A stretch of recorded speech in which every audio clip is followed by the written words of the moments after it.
Good afternoon ബിയോസ്. ഇന്ന് Sunday. So അത് ഇന്ന് മാർക്കറ്റിൽ കുറിച്ച് സംസാരിക്കാനൊന്നുമില്ല. അതുകൊണ്ട് ഞാൻ വിചാരിച്ച് നമ്മുടെ എംപുരാൻ സിനിമേനെ കുറിച്ച് സംസാരിക്കാമെന്ന് വിചാരിച്ചു. ഇപ്പം മാർക്കറ്റിൽ വളരെ കോൺട്രവേഴ്സി ഉള്ളൊരു സിനിമയായിട്ടാണത് ഞാൻ കാണുന്നത്. അത് എംപുരാൻ എന്ന് വെച്ചാൽ ഒരു രാജാവിനെക്കാട്ടും വലിയൊരു രാജാവ്, പഴയ ചക്രവർത്തി എന്നൊക്കെ പറയും, അതുപോലെയാണ് മീനിങ് എന്നാണ് ഞാൻ വായിച്ചത്. സോ അത് മീൻ ടു ബി ഹൂം അത് നമുക്കറിയില്ല. ഞാൻ സിനിമ കണ്ടിട്ടില്ല. അപ്പോൾ കാണാതെ സിനിമേനെ കുറിച്ച് ക്രിട്ടിസൈസ് ചെയ്തതിൽ അർത്ഥമില്ല. പക്ഷേ ഞാൻ ജനറലി ഈ പുതിയ ജനറേഷനിലെ ന്യൂ ജൻ ആൾക്കാരുടെ സിനിമ കാണാറില്ല. അതെനിക്ക് ഡൈജസ്റ്റ് ചെയ്യില്ല. എസ്പെഷ്യലി സുകുമാരൻ്റെ സിനിമകൾ നമ്മൾ പണ്ടൊക്കെ കുറേ കണ്ടിരുന്നു. പക്ഷേ സുകുമാരൻ്റെ മകൻ്റെ സിനിമകളൊന്നും ഞാനിതുവരെ കണ്ടിട്ടില്ല. പക്ഷേ എനിക്ക് ഇവിടെ പറയാനുള്ളത് അതല്ല. കാരണം വെച്ചാൽ ഇപ്പോൾ ഈ സിനിമേനെ കുറിച്ച് ഉള്ള സെൻസർ ബോർഡ് അത് നോക്കാതെയാണ് ഈ സിനിമ റിലീസ് ചെയ്തതോ, അല്ലെങ്കിൽ സെൻസർ ബോർഡിന് ഈ സിനിമ മനസ്സിലായില്ല. അത് പ്രൊഡ്യൂസേഴ്സ് തന്നെ പോയിട്ട് ഞങ്ങളെ സിനിമ സെൻസർ തരണം എന്ന് പറഞ്ഞു. അങ്ങനെ കുറേ 15-16 സെൻസ് കട്ട് സിനിമയിലുണ്ട്.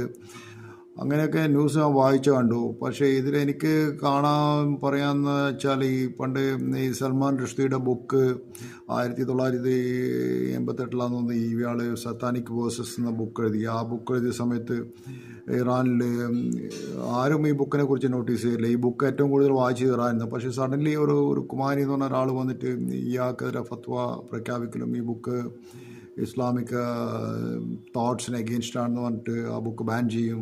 അതുപോലെ അങ്ങനെ ഇയാൾ 34 കൊല്ലം അണ്ടർഗ്രൗണ്ടിൽ പോയി പേടിച്ച് പ്രൊട്ടക്ഷനിലോട് ജീവിക്കേണ്ട വന്നൊരു അവസ്ഥയിലാണ്. അതുപോലത്തെ സിറ്റുവേഷനിലാണ് ഇപ്പം കേരളത്തിൽ ഈ പൃഥ്വിരാജിനെതിരെയുള്ള ഈ ഫത്വ എന്നാണ് എനിക്ക് തോന്നുന്നത്.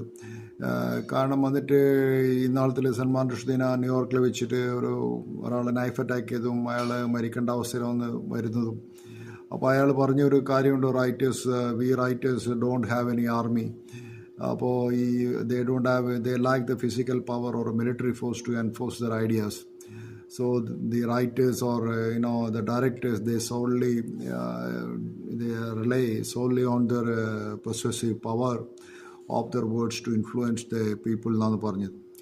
അത് ശരിയാണ്. കാരണം വെച്ചാൽ ഇന്നിപ്പം നമ്മുടെ നാട്ടിൽ നടക്കുന്നതും ഏകദേശം അതുപോലെ തന്നെയാണ്. ഇന്ന് ആർക്കെങ്കിലും നിർമാല്യം പോലത്തെ ഒരു MT എന്ന് ഡയറക്റ്റ് ചെയ്ത നിർമാല്യം പോലത്തെ സിനിമ ഇന്ന് ഡയറക്റ്റ് ചെയ്യാനോ റിലീസ് ചെയ്യാനുള്ള ധൈര്യം ആർക്കുണ്ട്? അതുപോലെ MTൻ്റെ സിനിമ വടക്കൻ വീരഗാഥ നോക്കുകയെന്ന് വെച്ചാലും അതും ഒരു മമ്മൂട്ടി ചന്തുവിനെ ഡിപിക്റ്റ് ചെയ്ത് എങ്ങനെയാണെന്നുള്ളതും MT റൈറ്റ് ചെയ്ത് എങ്ങനെയാണെന്നുള്ള എല്ലാവർക്കും അറിയുന്നത്. അതൊരു ചരിത്രത്തെ വളച്ചൊടിച്ച് തന്നെയാണെന്ന് എനിക്ക് തോന്നുന്നത്.